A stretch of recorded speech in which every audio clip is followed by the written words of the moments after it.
Challenge کریں گے. اگر ہم کسی تھانے میں ہمارے کسی بچے کے ساتھ اتنی ظلم و زیادتی ہوئی تو ہم ہائی کورٹ جائیں گے. ابھی ہمارے پاس ہائی کورٹ ہے, سپریم کورٹ ہے, اور اس لڑائی کو آگے تک لڑیں گے. بالکل برداشت نہیں ہوگا کہ ہمارے اوپر اگر جتنی ظلم کی آپ کو یہ ادھیکار ہے کہ آپ کسی اپرادھی کو گرفتار کیجئے, لیکن اس کی سزا طے کرنا اور سزا کو مار پٹائی کی شکل میں ہاتھ پیر توڑنا, یہ پاور کس نے دیا آپ کو؟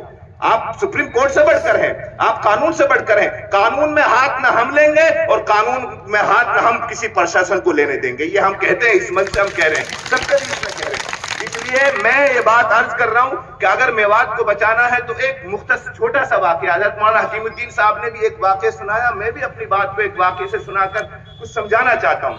ایک طوطا اور مینا دونوں میاں بیوی تھے. جو طوطا ہوتا ہے اس کی عورت کو مینا کہتے ہیں. وہ نکل کر جا رہے تھے, ایک ویران بستی سے ان کا گزر ہوا. ویران بستی تھی.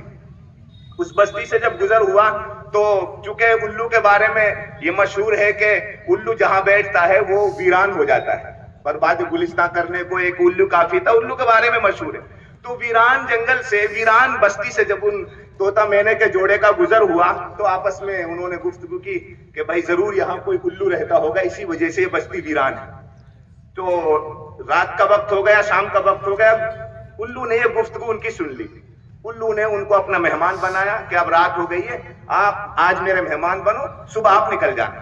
ان کو اپنے گھر ٹھہرایا, ان کی خاطر تواضع کی, کھلایا پلایا. جب صبح ہوئی, طوطا اور مینا نے جب رخصتی کا ارادہ چاہا تو الو نے دعوت ٹھوک دیا جو مینا اس کی گھر والی تھی طوطے کی کہ یہ گھر والی تیری نہیں ہے, میری ہے, اس کو میں تمہارے ساتھ نہیں جانے دوں گا. اب وہ طوطا ہکا بکا, بھائی میری گھر والی ہے. اب اس نے خوب دلیل پیش کی, لیکن نہیں, دلیل میرے سامنے نہیں, دلیل تو کورٹ میں پیش کر, چلو عدالت میں چلیں گے. اب وہ دونوں عدالت میں گئے, طوطا اور مینا اور الو. وہاں جج صاحب کے سامنے انہوں نے اپنا مدعا رکھ, اپنا دعویٰ پیش کیا, اپنا مقدمہ پیش کیا. تو اب ظاہر سی بات ہے کچھ لوگ ایسے ہوتے ہیں, حدیث میں بھی اللہ کے نبی نے فرمایا, یہ بات کان کھول کے سن لو, جو لوگ کچھ فیصلوں کو یہ سمجھتے ہیں کہ یہ فیصلہ ہمارے حق میں آ گیا.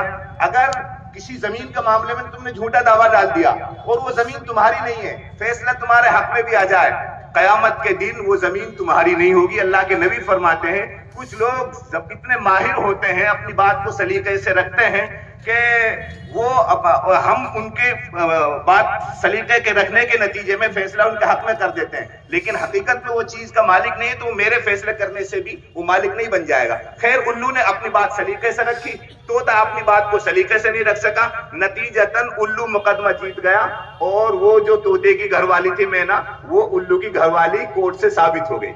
جب وہ واپس چلے وہاں سے تو بیچارہ طوطا اب کیا کرتا, مقدمہ ہار گیا, ہائی کورٹ سے, عدالت سے مقدمہ ہار گیا. تب کیا کہہ رہا ہے الو, بھائی اپنی گھر والی کو بھی ساتھ لے جا. وہ ایک دم سے وہ چونکا رہے, یار کیوں مذاق اڑا رہا ہے, کیوں میرے جلے پہ نمک چھڑک رہا ہے, تو نے میری گھر والی اب تو کورٹ سے جیت لی, اب میری کہاں رہی ہے. تب انہوں نے کہا لے جا, تمہاری ہے. تب انہوں نے کہا بھائی میری ہے تو نے اتنا بڑا دعویٰ کیوں کیا.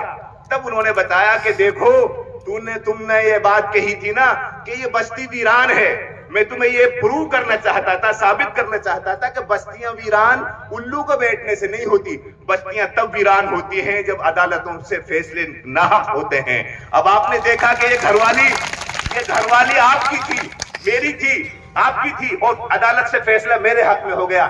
جب ظلم ہوتا ہے, ناانصافی ہوتی ہے, تو بستیاں ویران ہو جاتی ہیں. اس لیے ہم پرشاسن سے اپیل کرتے ہیں ہاتھ جوڑ کر, ضرور آپ اپنا کام کیجئے, لیکن قانون ہاتھ میں آپ بھی مت لیجئے. گھر توڑنے کا ادھیکار آپ کو کس نے دیا, ہاتھ پیر توڑنے کا ادھیکار آپ کو کس نے دیا. اس لیے ظلم کے خلاف ہم آواز اٹھائیں گے, یہ ہمارا قانونی ادھیکار ہے, ہمارا رائٹ ہے کہ ہم ظلم کوئی بھی کرے, ہمارے سماج میں سے کوئی ظلم کرے ہم اس کے خلاف بھی آواز اٹھائیں گے, سرکار ظلم کرے تو سرکار کے خلاف بھی ظلم آواز اٹھائیں گے. اور یہ کہتے ہوئے ہم آواز اٹھائیں گے کہ ادھر آ ستمگر, ہنر آزمائے تو تیر آزما, ہم جگر آزمائے. ہم ظلم کے خلاف دبنے والے نہیں ہیں, ہم اپنی آواز کو مضبوطی سے اٹھائیں گے. لیکن میں ہاتھ جوڑ کر اپنے نوجوانوں سے اپیل کرتا ہوں, خدارا اس میوات کو بچا لیجئے, خدارا روزگار سے جڑ جائیے, خدارا اپنی زندگی کو شوق اور خواہشوں سے نیچے لے آئیے, ضرورتوں کے مطابق اپنی زندگی گزارے. انشاءاللہ اللہ نے بہت کچھ دیا ہوا ہے آپ کو. لولے لنگڑے بھی کما رہے ہیں, ٹرینوں میں جا کر کے دیکھو, لولے لنگڑے اپاہج لوگ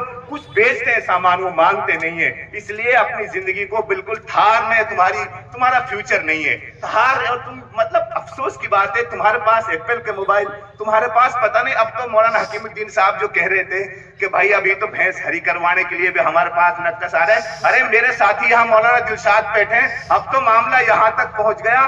ان کے پاس ایک ساتھی آئے اور کہنے لگے نک مول صاحب یسی میں پڑھ دیں, یسی میں پڑھ دیں.